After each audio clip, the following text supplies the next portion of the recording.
Welcome back to Classic Literature Free Audiobooks. If you missed previous chapters, you can find the full playlist in the description. Now, let the story continue with the history of the Peloponnesian War. Chapter 11, Year of the War, Campaigns of Demosthenes in Western Greece. Ruin of Ambracia, summer was now over. The winter following, the plague a second time attacked the Athenians. For although it had never entirely left them, still there had been a notable abatement in its ravages. The second visit lasted no less than a year, the first having lasted 2, and nothing distressed the Athenians and reduced their power more than this. No less than 4,400 heavy infantry in the ranks died of it, and 300 cavalry, besides a number of the multitude that was never ascertained. At the same time took place the numerous earthquakes in Athens, Euboea, and Boeotia, particularly at Orchomenus in the last-named country. The same winter the Athenians in Sicily and the Regions, with 30 ships, made an expedition against the islands of Aeolus, it being impossible to invade them in summer, owing to the want of water. These islands are occupied by the Lipareans, a Cnidian colony, who live in one of them of no great size called Lipara, and from this as their headquarters cultivate the rest, Didyme, Strongyle, and Hyra. In Hyra, the people in those parts believe that Hephaestus has his forge, from the quantity of flame which they see it send out by night, and of smoke by day. These islands lie off the coast of the Sicels and Messenes, and were allies of the Syracusans. The Athenians laid waste their land, and as the inhabitants did not submit, sailed back to Rhegium. Thus the winter ended, and with it ended the 5th year of this war, of which Thucydides was the historian. The next summer the Peloponnesians and their allies set out to invade Attica under the command of Arges, son of Archidamus, and went as far as the Isthmus, but numerous earthquakes occurring, turned back again without the invasion taking place. About the same time that these earthquakes were so common, the sea at Orobiae in Euboea, retiring from the then line of coast, returned in a huge wave and invaded a great part of the town, and retreated, leaving some of it still under water, so that what was once land is now sea, such of the inhabitants perishing as could not run up to the higher ground in time. A similar inundation also occurred at Atalanta, the island off the Opuntian Locrian coast, carrying away part of the Athenian fort and wrecking one of 2 ships which were drawn up on the beach. At Peparethus also the sea retreated a little, without, however, any inundation following, and an earthquake threw down part of the wall, the town hall, and a few other buildings. The cause, in my opinion, of this phenomenon must be sought in the earthquake. At the point where its shock has been the most violent, the sea is driven back, and suddenly recoiling with redoubled force, causes the inundation. Without an earthquake, I do not see how such an accident could happen. During the same summer, different operations were carried on by the different belligerents in Sicily, by the Siceliots themselves against each other, and by the Athenians and their allies. I shall, however, confine myself to the actions in which the Athenians took part, choosing the most important. The death of the Athenian general Charoades, killed by the Syracusans in battle, left Laches in the sole command of the fleet, which he now directed in concert with the allies against Mylae, a place belonging to the Messenes. 2 Messenes battalions in garrison at Mylae laid an ambush for the party landing from the ships, but were routed with great slaughter by the Athenians and their allies, who thereupon assaulted the fortification and compelled them to surrender the Acropolis and to march with them upon Messina. This town afterwards also submitted upon the approach of the Athenians and their allies, and gave hostages and all other securities required.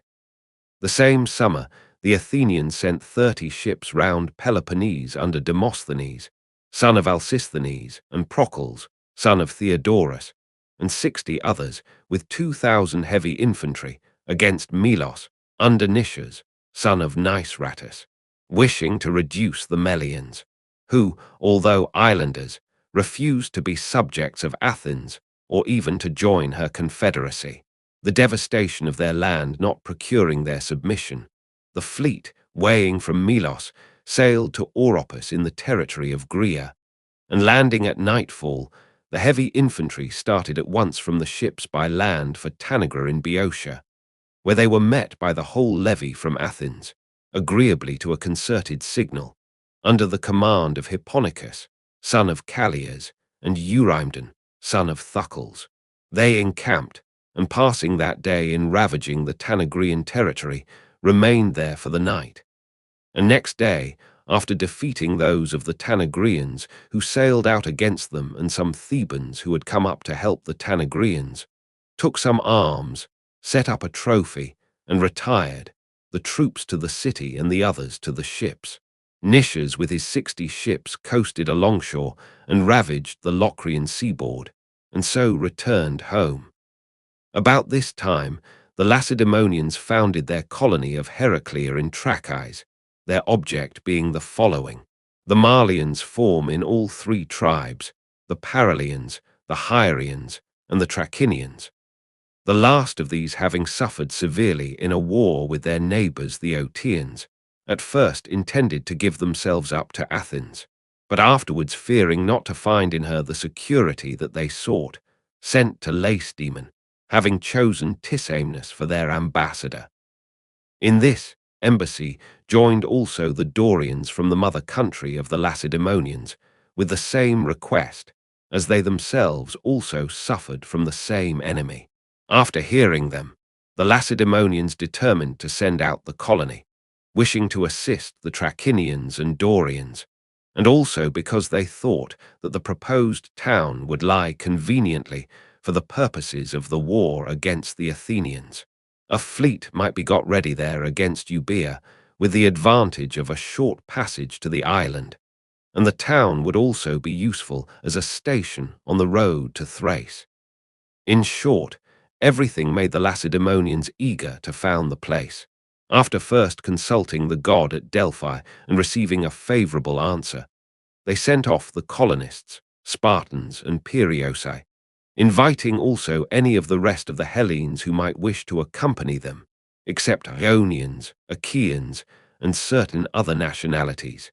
3 Lacedaemonians leading as founders of the colony, Leon, Alcidas, and Damagon. The settlement effected, they fortified anew the city, now called Heraclea, distant about 4 miles and a half from Thermopylae and 2 miles and a quarter from the sea, and commenced building docks, closing the side towards Thermopylae just by the pass itself, in order that they might be easily defended. The foundation of this town, evidently meant to annoy Euboea, the passage across to Senium in that island being a short one, at first caused some alarm at Athens, which the event, however, did nothing to justify, the town never giving them any trouble. The reason of this was as follows. The Thessalians, who were sovereign in those parts, and whose territory was menaced by its foundation, were afraid that it might prove a very powerful neighbour, and accordingly continually harassed and made war upon the new settlers, until they at last wore them out in spite of their originally considerable numbers, people flocking from all quarters to a place founded by the Lacedaemonians, and thus thought secure of prosperity. On the other hand, the Lacedaemonians themselves, in the persons of their governors, did their full share towards ruining its prosperity and reducing its population, as they frightened away the greater part of the inhabitants by governing harshly and in some cases not fairly, and thus made it easier for their neighbours to prevail against them. The same summer, about the same time that the Athenians were detained at Melos, their fellow citizens in the 30 ships cruising round Peloponnese, after cutting off some guards in an ambush at Elomnus in Leucadia, subsequently went against Leucas itself with a large armament, having been reinforced by the whole levy of the Acarnanians except Oniade, and by the Zacynthians and Cephalenians, and 15 ships from Corcyra, while the Leucadians witnessed the devastation of their land, without and within the isthmus upon which the town of Leucas and the temple of Apollo stand, without making any movement on account of the overwhelming numbers of the enemy. The Acarnanians urged Demosthenes, the Athenian general, to build a wall so as to cut off the town from the continent, a measure which they were convinced would secure its capture and rid them once and for all of a most troublesome enemy. Demosthenes, however, had in the meanwhile been persuaded by the Messenians that it was a fine opportunity for him, having so large an army assembled, to attack the Aetolians, who were not only the enemies of Naupactus, but whose reduction would further make it easy to gain the rest of that part of the continent for the Athenians. The Aetolian nation, although numerous and warlike, yet dwelt in unwalled villages scattered far apart, and had nothing but light armor, and might, according to the Messenians, be subdued without much difficulty before succors could arrive. The plan which they recommended was to attack first the Apodocians, next the Ophionians, and after these the Eurytanians, who are the largest tribe in Aetolia and speak, as is said, a language exceedingly difficult to understand, and eat their flesh raw. These once subdued, the rest would easily come in. To this plan Demosthenes consented, not only to please the Messenians, but also in the belief that by adding the Aetolians to his other continental allies, he would be able, without aid from home, to march against the Boeotians by way of Ozolian Locris to Caetinium in Dories, keeping Parnassus on his right, until he descended to the Phocians, whom he could force to join him if their ancient friendship for Athens did not, as he anticipated, at once decide them to do so. Arrived in Phocis, he was already upon the frontier of Boeotia. He accordingly weighed from Leucas, against the wish of the Acarnanians, and with his whole armament sailed along the coast to Solium, where he communicated to them his intention, and upon their refusing to agree to it on account of the non-investment of Leucas, himself with the rest of the forces, the Cephallenians, the Messenians, and Zacinthians, and 300 Athenian marines from his own ships, the 15 Corcyraean vessels having departed, started on his expedition against the Aetolians. His base he established at Onion in Locris, as the Ozolian Locrians were allies of Athens, and were to meet him with all their forces in the interior. Being neighbors of the Aetolians and armed in the same way, it was thought that they would be of great service upon the expedition, from their acquaintance with the localities and the warfare of the inhabitants, after bivouacking with the army in the precinct of Nemean Zeus, in which the poet Hesiod is said to have been killed by the people of the country, according to an oracle which had foretold that he should die in Nemea. Demosthenes set out at daybreak to invade Aetolia. The first day he took Potidania, the next Chrocyle, and the third Titium, where he halted, and sent back the booty to Eupalium in Locris, having determined to pursue his conquests as far as the Ophionians, and in the event of their refusing to submit, to return to Naupactus and make them the objects of a second expedition. Meanwhile, the Aetolians had been aware of his design from the moment of its formation, and as soon as the army invaded their country, came up in great force with all their tribes, even the most remote Ophionians, the Bomiensians and Caliensians, who extend towards the Malian Gulf, being among the number. The Messenians, however, adhered to their original advice, assuring Demosthenes that the Aetolians were an easy conquest. They urged him to push on as rapidly as possible, and to try to take the villages as fast as he came up to them, without waiting until the whole nation should be in arms against him, led on by his advisers and trusting in his fortune, as he had met with no opposition, without waiting for his Locrian reinforcements, who were to have supplied him with the light-armed darters in which he was most deficient. He advanced and stormed Aegitium, the inhabitants flying before him and posting themselves upon the hills above the town, which stood on high ground about 9 miles from the sea. Meanwhile, the Aetolians had gathered to the rescue, and now attacked the Athenians and their allies, running down from the hills on every side and darting their javelins, falling back when the Athenian army advanced, and coming on as it retired. And for a long while the battle was of this character, alternate advance and retreat, in both which operations the Athenians had the worst. Still, as long as their archers had arrows left and were able to use them, they held out, the light-armed Aetolians retiring before the arrows.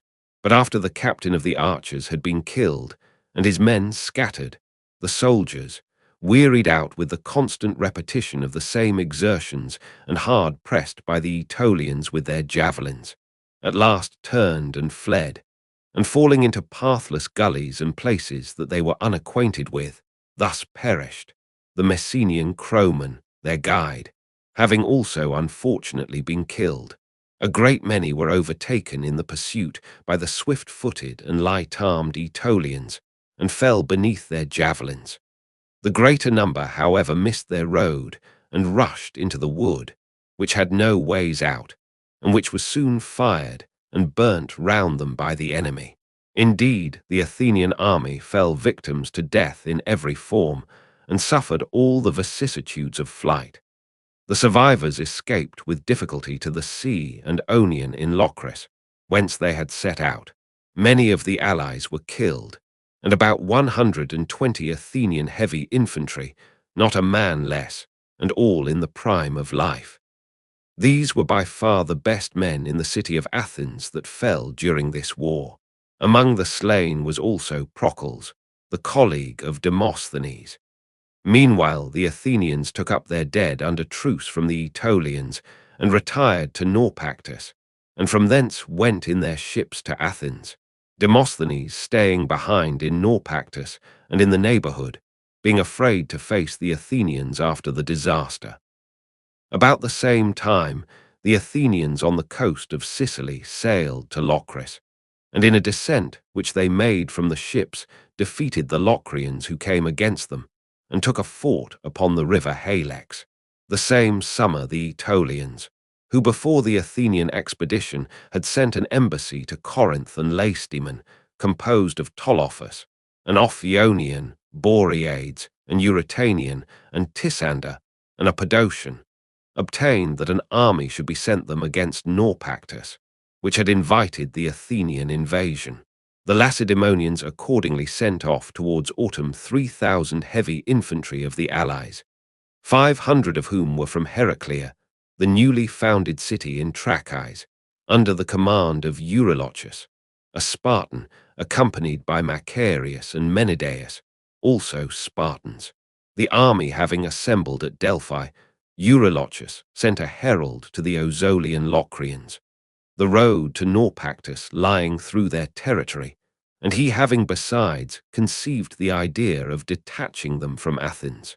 His chief abettors in Locris were the Amphicians, who were alarmed at the hostility of the Phocians. These first gave hostages themselves, and induced the rest to do the same for fear of the invading army. First, their neighbors the Myonians, who held the most difficult of the passes, and after them the Hypnians, Messapians, Triteans, Challeans, Tolophonians, Hessians, and Oanthians, all of whom joined in the expedition, the Olpaeans contenting themselves with giving hostages without accompanying the invasion, and the Hyaeans refusing to do either until the capture of Polis, one of their villages.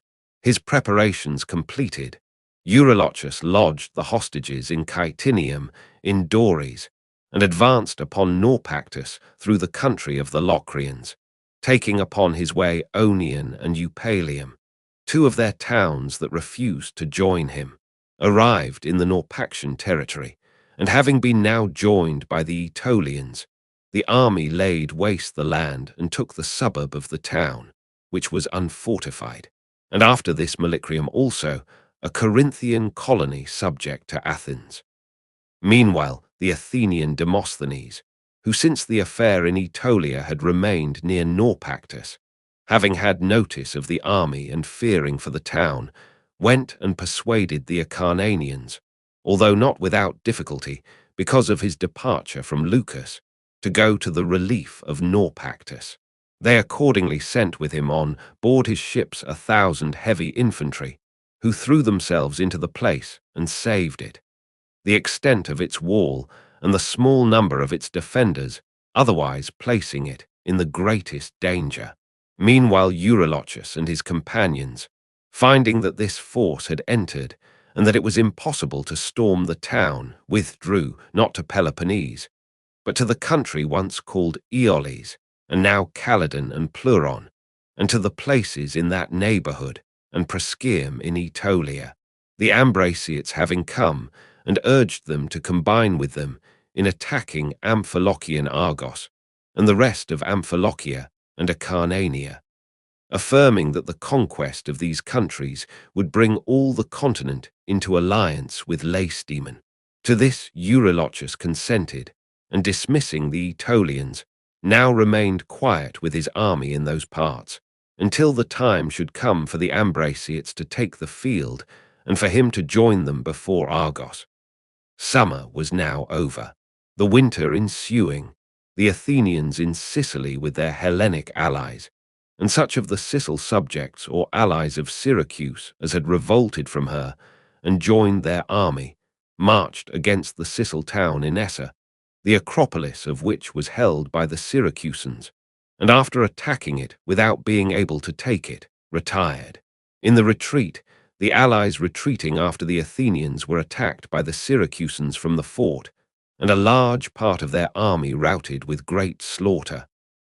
After this, Laches and the Athenians from the ships made some descents in Locris, and defeating the Locrians, who came against them with Proxenus, son of Capaton, upon the river Casinus, took some arms and departed. The same winter the Athenians purified Delos, in compliance, it appears, with a certain oracle. It had been purified before by Pisistratus the tyrant, not indeed the whole island, but as much of it as could be seen from the temple. All of it was, however, now purified in the following way. All the sepulchres of those that had died in Delos were taken up, and for the future it was commanded that no one should be allowed either to die or to give birth to a child in the island, but that they should be carried over to Rhenia, which is so near to Delos that Polycrates, tyrant of Samos, having added Rhenia to his other island conquests during his period of naval ascendancy, dedicated it to the Delian Apollo by binding it to Delos with a chain. The Athenians, after the purification, celebrated for the first time the quinquennial festival of the Delian Games. Once upon a time, indeed, there was a great assemblage of the Ionians and the neighbouring islanders at Delos, who used to come to the festival, as the Ionians now do to that of Ephesus, and athletic and poetical contests took place there, and the cities brought choirs of dancers. Nothing can be clearer on this point than the following verses of Homer, taken from a hymn to Apollo. Phobos, wherever thou strayest, far or near, Delos was still of all thy haunts most dear. Thither the robed Ionians take their way with wife and child to keep thy holiday, invoke thy favour on each manly game, and dance and sing in honour of thy name. That there was also a poetical contest in which the Ionians went to contend, again is shown by the following, taken from the same hymn. After celebrating the Delian dance of the women, he ends his song of praise with these verses, in which he also alludes to himself. Well may Apollo keep you all, and so, sweethearts, goodbye. Yet tell me not I go out from your hearts.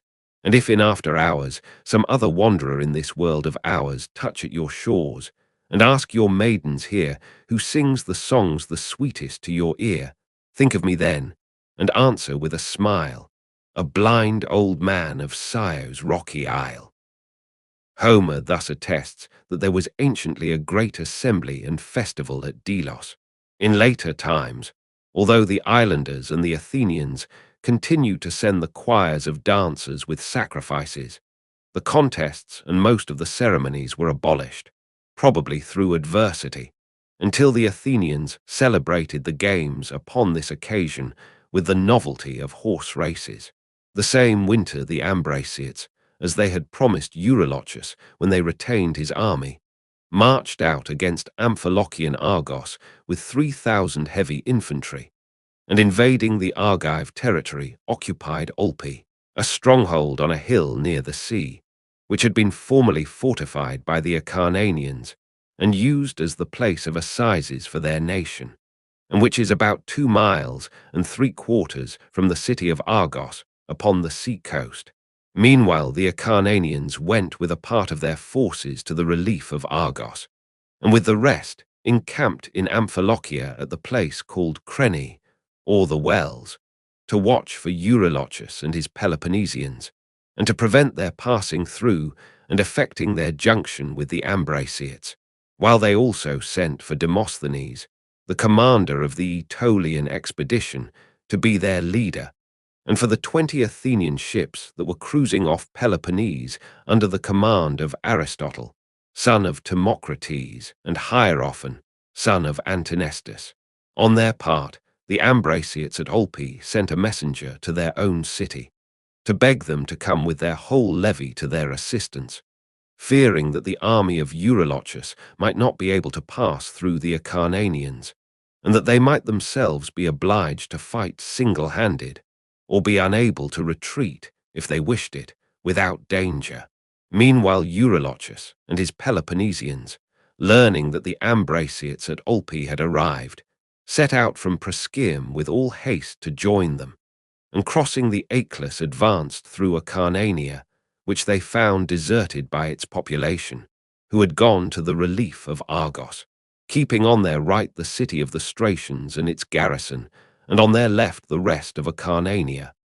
Traversing the territory of the Stratians, they advanced through Phaeacia, next, skirting Median, through Limnaea, after which they left Acarnania behind them and entered a friendly country, that of the Agrians. From thence they reached and crossed Mount Thymaus, which belongs to the Agrians, and descended into the Argive territory after nightfall, and passing between the city of Argos and the Acarnanian posts at Crene, joined the Ambraciates at Olpe. Uniting here at daybreak, they sat down at the place called Metropolis and encamped.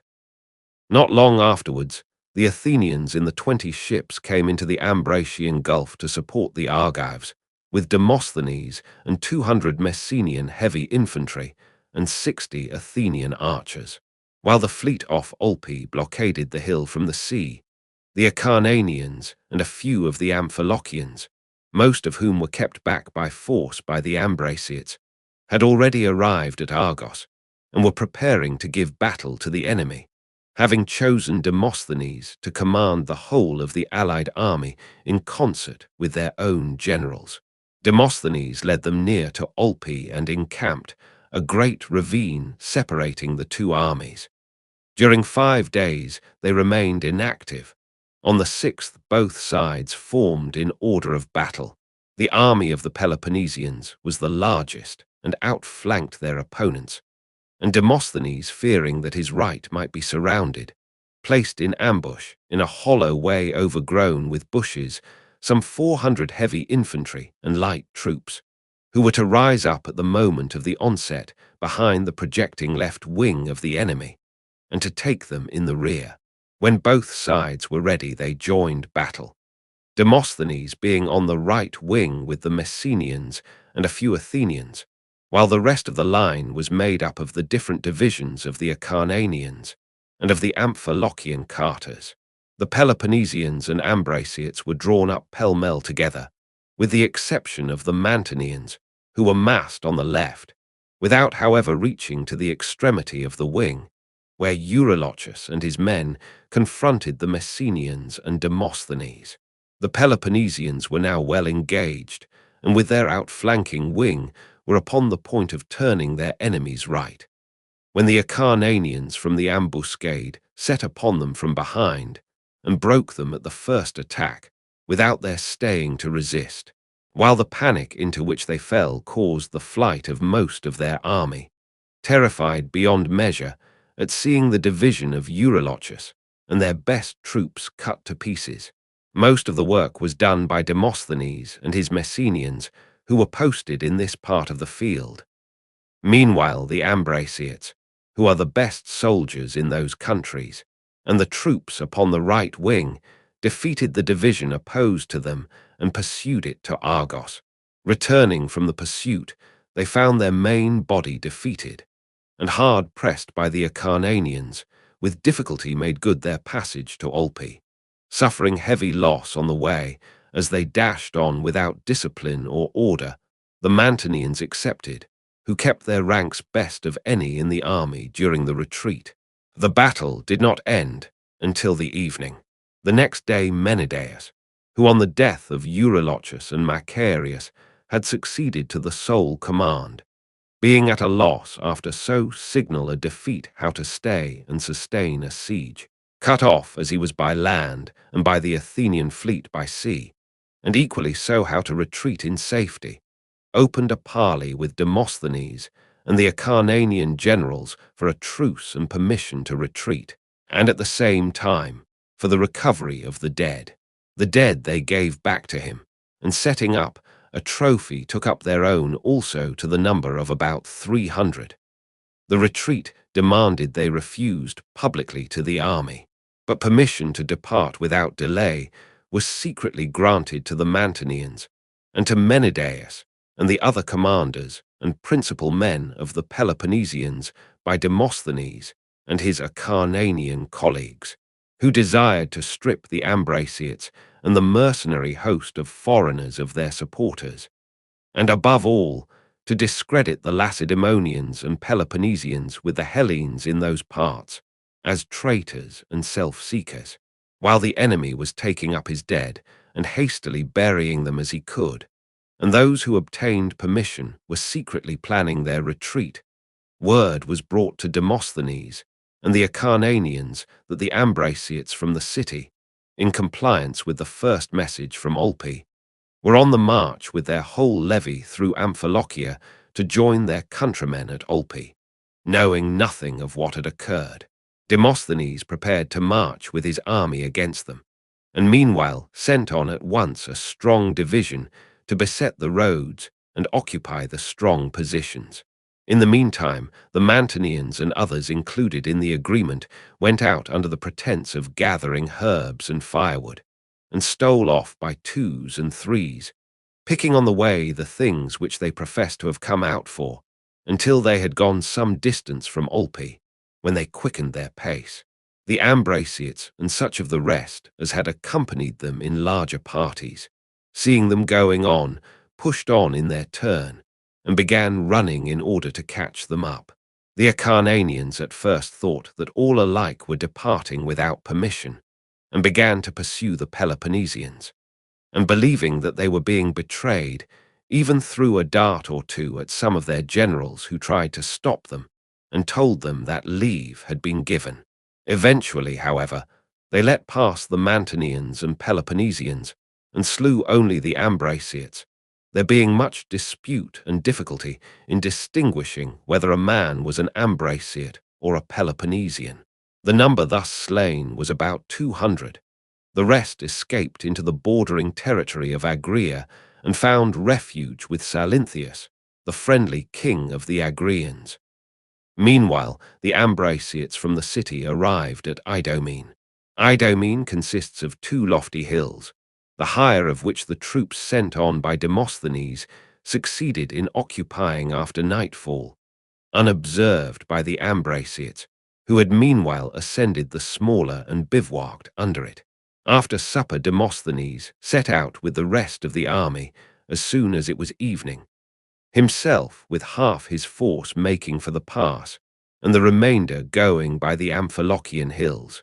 At dawn he fell upon the Ambraciates while they were still abed, ignorant of what had passed, and fully thinking that it was their own countrymen.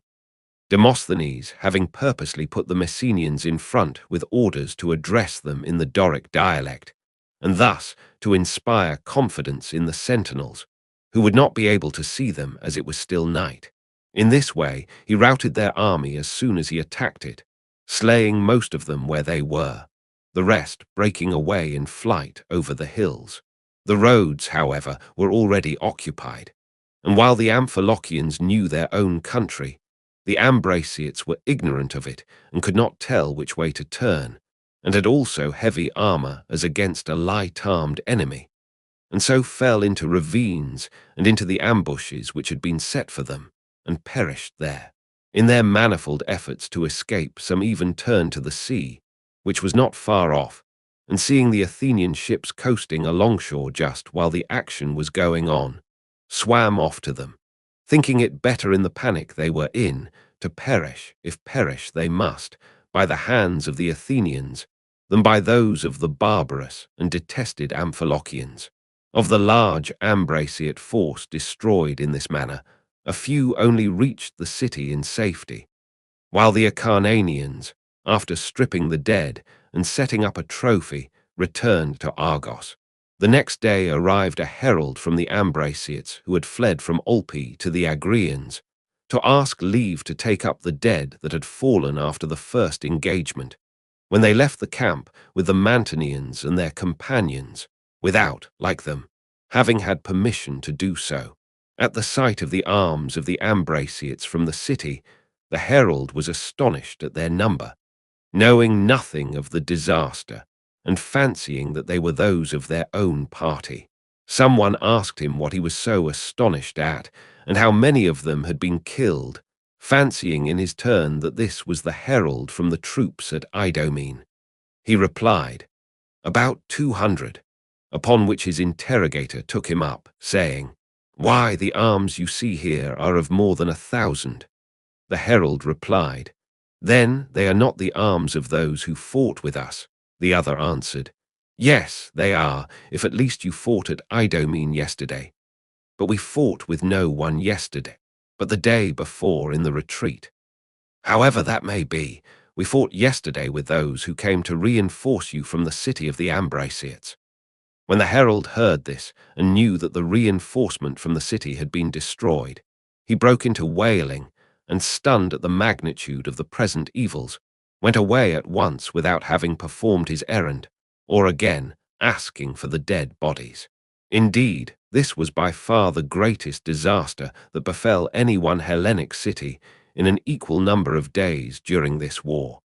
And I have not set down the number of the dead, because the amount stated seems so out of proportion to the size of the city as to be incredible. In any case, I know that if the Acarnanians and Amphilochians had wished to take Ambracia, as the Athenians and Demosthenes advised, they would have done so without a blow. As it was, they feared that if the Athenians had it, they would be worse neighbors to them than the present. After this, the Acarnanians allotted a third of the spoils to the Athenians and divided the rest among their own different towns. The share of the Athenians was captured on the voyage home.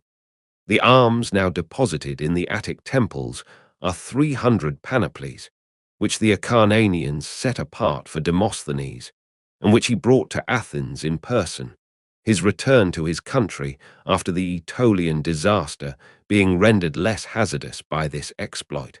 The Athenians in the 20 ships also went off to Naupactus.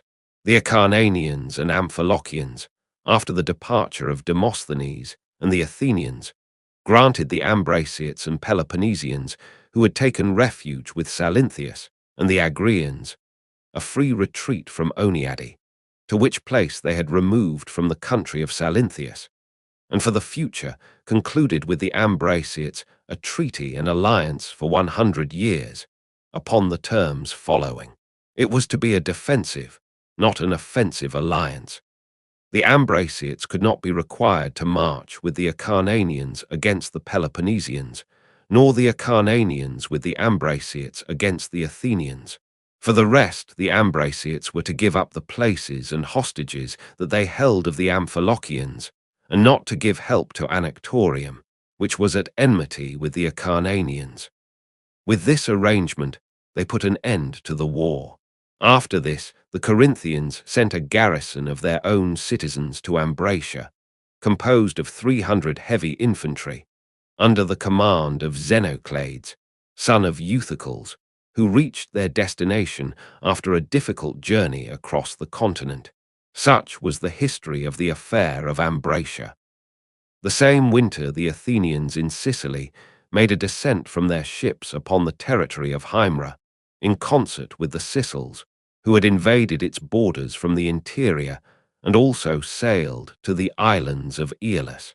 Upon their return to Rhegium, they found the Athenian general, Pythodorus, son of Isolochus, come to supersede Laches in the command of the fleet. The allies in Sicily had sailed to Athens and induced the Athenians to send out more vessels to their assistance, pointing out that the Syracusans who already commanded their land were making efforts to get together a navy, to avoid being any longer excluded from the sea by a few vessels. The Athenians proceeded to man 40 ships to send to them, thinking that the war in Sicily would thus be the sooner ended, and also wishing to exercise their navy. One of the generals, Pythodorus, was accordingly sent out with a few ships. Sophocles, son of Sostratides, and Eurymedon, son of Thucydides, being destined to follow with the main body. Meanwhile Pythodorus had taken the command of Laches' ships, and towards the end of winter sailed against the Locrian fort, which Laches had formerly taken, and returned after being defeated in battle by the Locrians. In the first days of this spring, the stream of fire issued from Etna, as on former occasions, and destroyed some land of the Catanians, who live upon Mount Etna, which is the largest mountain in Sicily. 50 years, it is said, had elapsed since the last eruption, there having been 3 in all since the Hellenes have inhabited Sicily. Such were the events of this winter, and with it ended the 6th year of this war, of which Thucydides was the historian. And that wraps up chapter 11. If you enjoyed it, please like the video and share your thoughts in the comments. Want to keep listening? Head over to the next chapter and let it play in the background while you relax or work. Links are in description. Don't forget to subscribe and tap the bell so you'll be notified when the next chapters are released. Thanks for listening.